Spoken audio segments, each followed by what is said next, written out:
तान्ह बाळ असो किंवा सिक्स ॲपसाठी जिममध्ये घाम गाळणारा विशीतला तरुण, तुम्ही तुमच्या लेकरांना आवर्जून दूध देत असाल आणि त्या दुधाची गुणवत्ता तपासण्यासाठी फॅटचं प्रमाणही तपासत असाल. मात्र दुधातलं फॅटचं प्रमाण वाढवण्यासाठी चक्क पामतेलाचा वापर होतोय. नुकतंच अन्न आणि औषध प्रशासनानं छापेमारी करून हा धक्कादायक प्रकार उजेडात आणलाय. बघूया या संदर्भातला हा रिपोर्ट.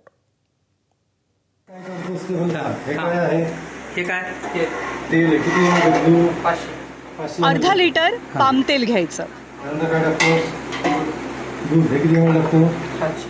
700 मिलीलिटर दूध त्यात मिक्स करायचं.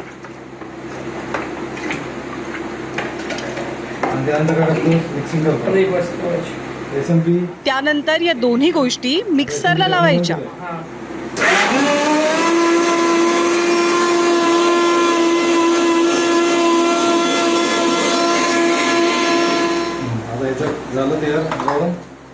तयार झालेलं मिश्रण 20 लिटर दुधाच्या कॅनमध्ये मिक्स करायचं.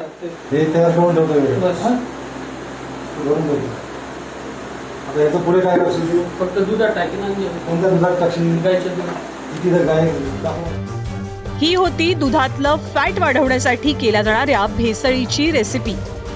अन्न आणि औषध प्रशासन विभागाच्या अधिकाऱ्यांना दूध भेसळीचा डेमो देणारा हा आहे सोमनाथ माळी.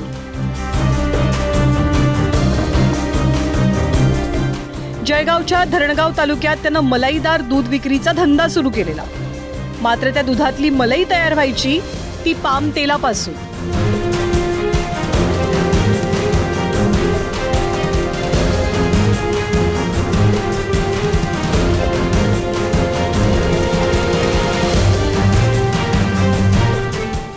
दुधामध्ये दुधाचा वसा वाढवण्यासाठी त्याची तो भेसळ करत होता आणि ते आपण रंगहात पकडलं त्याला आणि त्याच्याकडनं ते प्रात्यक्षिक पण करून घेतलं.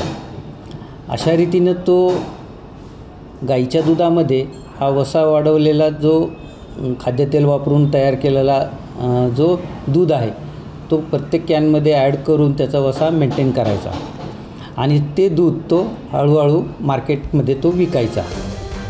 अन्न आणि औषध प्रशासन विभागानं भेसळयुक्त दुधाचे कॅन नाल्यात रिकामे केले.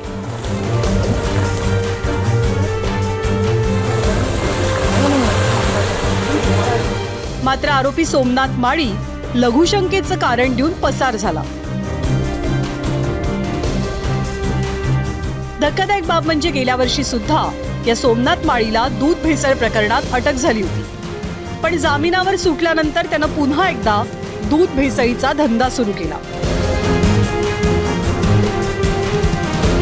आरोपी जो आहे हा दुसऱ्यांदा याच्यावर हा गुन्हा दाखल आहे. 2025 पण त्याने सेम याच्यामध्ये असाच गुन्हा केला होता.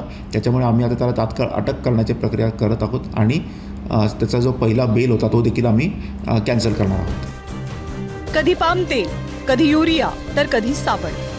दुधात भेसळ करून सोमनाथ माळीसारखी मंडळी स्वतःचे खिसे भरतात. मात्र त्याचे परिणाम भेसळयुक्त दूध पिणाऱ्यांच्या आरोग्यावरती होतात.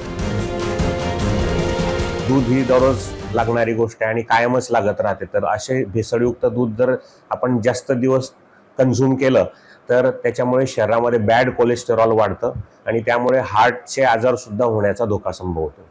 तसेच जर जास्त प्रमाणात आपण त्याचं कन्झम्पशन केलं तर किडनी आणि लिव्हर सुद्धा डॅमेज होऊ शकतं. सोमनाथ माळीसारखे कित्येक भेसळखोर जिल्ह्यात शहरात दुधाच्या नावाखाली विष विकतात. त्यांच्या मुसक्या ओढून त्यानं कायमचं तुरुंगात पाठवायला हवं. कारण त्यांनी विकलेलं भेसळयुक्त दूध पिऊन अनेकांना दररोज थोडं थोडं मरावं लागतंय. चंद्रशेखर नेवे, ABP माझा, जळगाव.